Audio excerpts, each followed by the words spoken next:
राम राम, जय श्री राम। आप सभी भक्तों को राम राम। तो आइए, आज पाप मोचनी एकादशी व्रत है और पाप मोचनी एकादशी व्रत कथा सुनते हैं। तो आप सभी भक्तों को राम राम, जय श्री राम। ओम शांताकारं भुजगशयनं पद्मनाभं श्रीशहं विश्वाधारणं गगनसदृशं मेघवर्णं शुभांगं लक्ष्मीकान्तं कमलनयनं योगविद्यानगम्भिः वन्दे विष्णुवैब्रहणं सर्वलोकैकनाथनं पापोऽहं पापकर्णाहं पापास्तं पापसम्भवेन् त्रायमां पार्वतीनाथ सर्वपापहरो भवान् कृष्णाय वासुदेवाय हरे परमात्मने प्रणतक्लेशनाशाय गोविन्दाय नमो नमः। बोलो विष्णु भगवान की जय, बांके बिहारी लाल की जय। चैत्र मास कृष्ण पक्ष पाप मोचनी एकादशी व्रत कथा। युधिष्ठिर बोले, हे श्री कृष्ण, चैत्र कृष्ण पक्ष की एकादशी का क्या नाम है और उसकी विधि क्या है और क्या फल है? भगवान श्री कृष्ण बोले कि हे राजेंद्र, मैं पाप चक्रवर्ती मदंता ने ही प्रश्न लोमस ऋषि से किया था। मदंता बोले, हे भगवान, मैं लोगों के हित के लिए सुनाना चाहता हूं। चैत्र के कृष्ण पक्ष की एकादशी का क्या नाम है, उसकी क्या विधि है, सो कृपा करके कहिए। तब लोमस ऋषि बोले कि चैत्र कृष्ण पक्ष की पाप मोचनी एकादशी है और यह 50 योनि को दूर करने वाली, कामना और सिद्धि को देने वाली, पापों को दूर करने वाली, शुभ फल और धर्म को देने वाली है। इस विचित्र कथा को सुनिए। प्राचीन समय में बसंत ऋतु में कुबेर का चैत्र रथ नाम का वन फूलों से सुशोभित था। वहां गंधर्वों की कन्या किन्नरों के साथ विहार करती थी। इंद्रादि देवता भी वहां क्रीड़ा करते थे और चैत्र रथ वन से सुंदर कोई भी दूसरा वन नहीं था। उस वन में मुनि लोग तपस्या करते थे। वहां मेघवी नाम के मुनि भी वहां पर निवास करते थे। वहां पर अप्सराओं ने मुनियों को मोहित करने के लिए का प्रयत्न किया और मंजू घोषा नाम की अप्सरा सोचने लगी और उनके भय से आश्रम से एक कोस दूर पर वहां पर वो खड़ी हुई तथा सितार को बजाकर मीठे स्वर में गाने लगी। पुष्प चंदन से युक्त गाती हुई उस अप्सरा को देखकर कामदेव ने भी भगवान शंकर के भक्त उस मुनीश्वर को जीतने की इच्छा से भगवान शंकर के वर्ण को स्मरण करके उसके शरीर में प्रविष्ट हो गए। अप्सरा को मुक्तियों को धनुष बनाकर कटाक्ष का प्रत्यंच बनाई, पलक समेत नेत्रों को बाण बनाकर, स्तनों को पणकुटी बनाकर विजय के लिए आ गया। मंजू घोषा कामदेव की सेना की तरह थी और मेघवी ऋषि को देखकर भी वह कामदेव से पीड़ित हो गई। यौवन के सुंदर शरीर वाले श्वेत यज्ञोपवीत धारण किए हुए मेघवी ऋषि भी दूसरे कामदेव की तरह सुशोभित हो रहे थे। मेघवी मुनि सुंदर चवन ऋषि के आश्रम में रहते थे। मंजू घोषा मुनीश्वरों को देखकर दूर खड़ी हो गई। कामदेव के वश में होकर मंद स्वर से गान करने लग गई। उसकी चूड़ी, करदनी और नुपुरों की झनकार से वन गूंजने लग गया। हाव भाव सहित गाती हुई अप्सरा को देखकर मुनीश्वर भी कामदेव की सेना के वशीभूत हो गए। मंजू घोषा आकर मुनि को कामदेव के वशीभूत देखकर हाव भाव कटाक्ष से मोहित करने लगी। वीणा को नीचे रखकर मुनीश्वर का ऐसे आलिंगन करने लगी जैसे वायु से कांपती हुई बेल पेड़ से लिपट कर जाती है।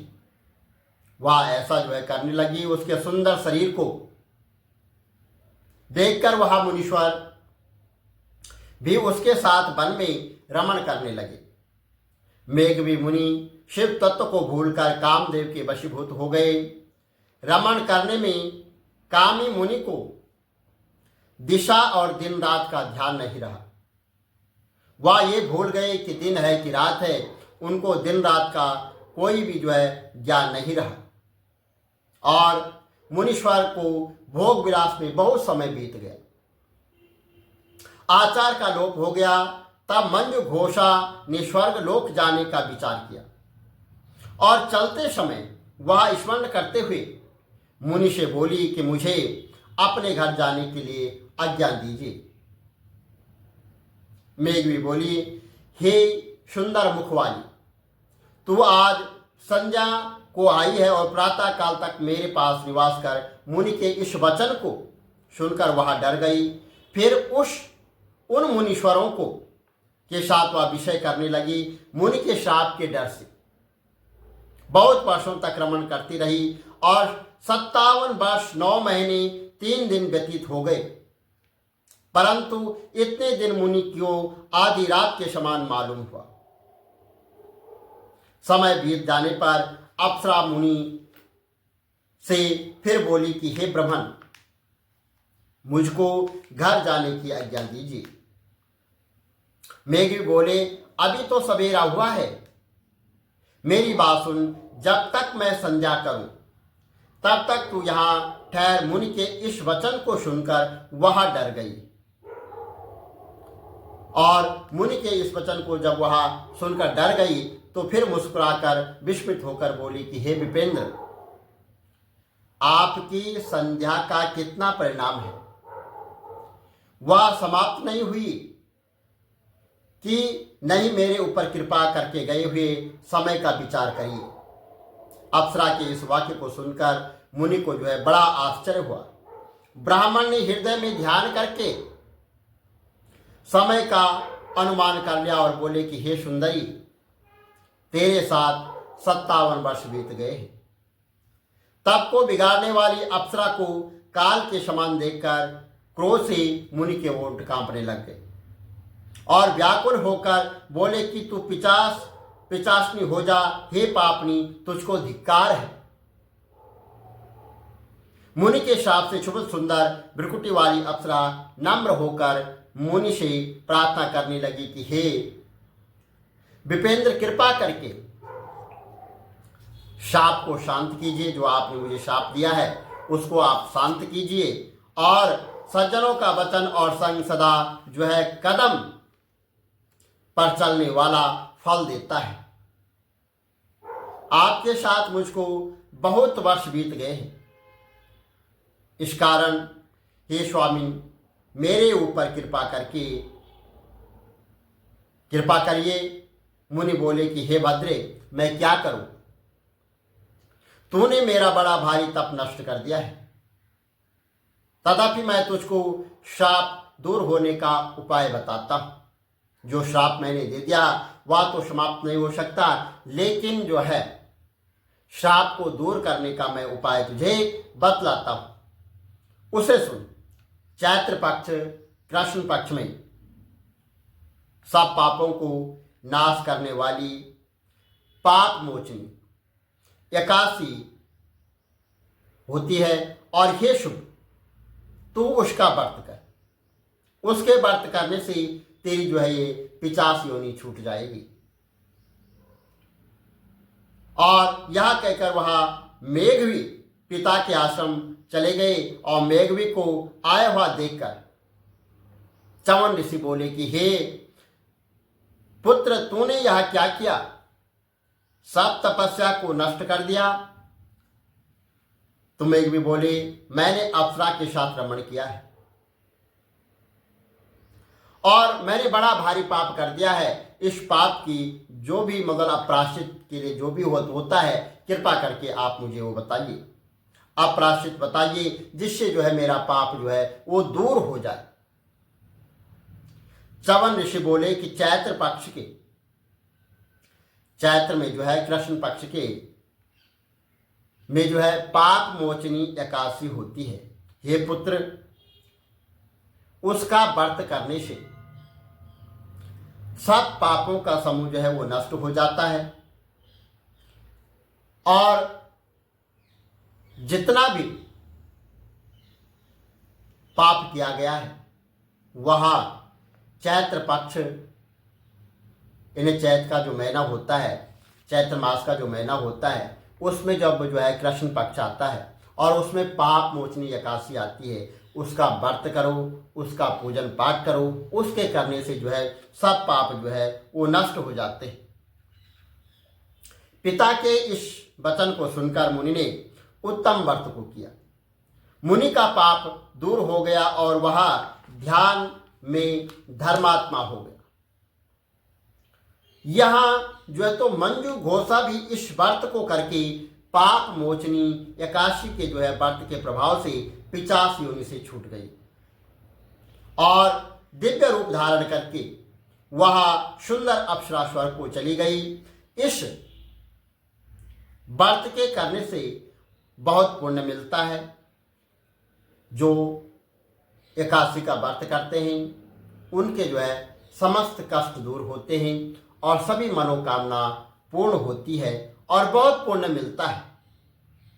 इस दिन जो है फलार में जो है चिचोरी का सागर लिया जाता है और भगवान विष्णु की जो है उपासना की जाती है, ठाकुर की उपासना की जाती है। भगवान शालिग्राम का स्मरण करके और ठाकुर जी का स्मरण करके, भगवान विष्णु का स्मरण करके अपने सभी मनोरथ के लिए भगवान विष्णु का पूजन करें, बांके बिहारी का पूजन करें। इसी मनोरथ को सिद्ध करने के लिए जो है भगवान बांके बिहारी की पूजा अर्चना करें और सदा जो है भक्ति में लीन रहें, क्योंकि भक्ति में लीन रहने से पापों से काफ़ी दोष वो जो है सब नष्ट हो जाते हैं। पापों का जो समूह होता है वह धर्म कर्म करने से और भगवान का स्मरण करने से जो है वो समाप्त हो जाता है। तो बोलो विष्णु भगवान की जय। श्री कमल नेत्र कटी पीतम्बर अधर मुरली गिरधरम मुकुट कुंडल कर लुट किया श्याम रे राधे वरम। श्री कूल यमुना धेनु आगे सकल गोपियन के मन हरम। पीत वस्त्र गरुड़ वाहन चरण शुक नित सागरम। करत केल कलोल निस्तिन कुंज भवन उजागरम। अजर अमर अडोल निश्चल पुरुषोत्तम अपरापरम। दीननाथ दयाल गिरधर कंस हीना कुशहनम। कलफूल माल विशाल लोचन अधिक सुंदर केशवम। वंशीधर वसुदेव चायो वाली चलो श्री वामनम। जल डूबते गज राख लीनो लंका चेजो रावणम। सप्तदीप नव खंड 14 पवन कीनो एक पदम। द्रौपदी के लाज राखी कालो उपमा करम। दीननाथ दयाल पूरण करुणमय करुणा करम। कविदत्त दास विलास निस्तिन्नाम जप नित नागरम। प्रथम गुरु के चरण बंदो यश ज्ञान प्रकाशितम।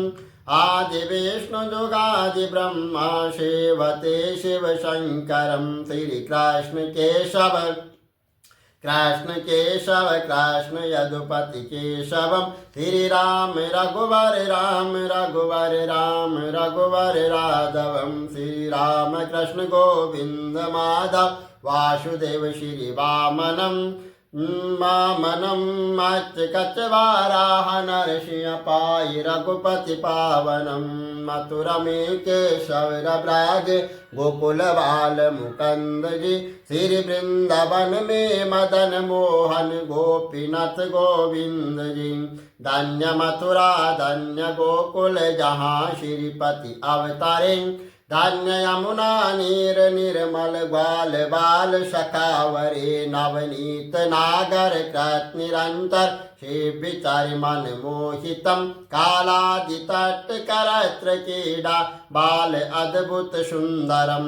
ग्वाल बाल सब सख विराजे संग राधे भामिनी। बंसी वट तट निकट यमुना मुलिकिटेर सुहावनी। भज राधे विष रघुवंश उत्तम परम राजकुमार जी। सीता के पति भक्तन के गति जगत प्राण आधार जी। जनक राजा पनक राखी धनुष बाण चढ़ावहीं। सती सीता नाम जाके श्री रामचंद्र प्रणामहि। जन्म मथुरा खेल गोकुल नंद के हृदय नंदनम।